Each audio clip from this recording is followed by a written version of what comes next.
Madame le ministre, Monsieur le Président, en 2023, la France sera déficitaire au niveau de sa balance agricole, car la stratégie européenne est malheureusement schizophrène. Comment soutenir l'activité agricole quand on laisse passer des traités commerciaux internationaux qui handicapent l'industrie européenne? Comment atteindre une activité responsable lorsque ces mêmes traités aboutissent à l'importation de produits agricoles dont les normes ne correspondent pas aux standards que nous souhaitons appliquer à nos productions locales? Sur le papier, nous ne pouvons qu'approuver votre stratégie Farm to Fork. Elle vise à soutenir le développement des nouvelles technologies agricoles. Cependant, et bien trop souvent, ces stratégies européennes finissent déconnectées des attentes et du bon sens des ouvriers agricoles. De plus, quelle est la place concrète que vous souhaitez laisser aux circuits courts dans cette stratégie?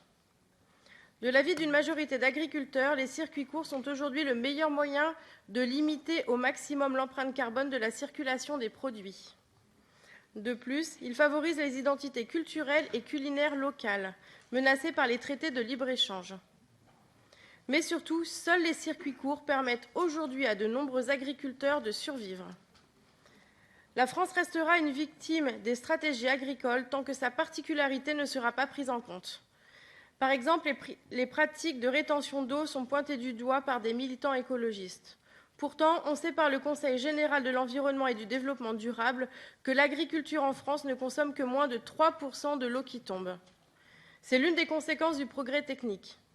Grâce à lui, nous avons réduit de 20 fois la consommation moyenne en eau par parcelle agricole, pour un même niveau de production.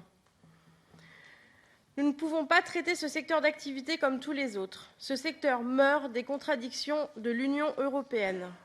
La seule stratégie envisageable est celle qui doit concilier protection de l'environnement et protection des intérêts des agriculteurs.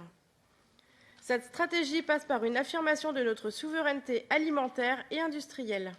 Cette stratégie passe par une remise en cause des traités de libre-échange signés ici même. Et surtout, cette stratégie passe par une écoute sincère des problématiques des agriculteurs de nos nations respectives. Je vous remercie.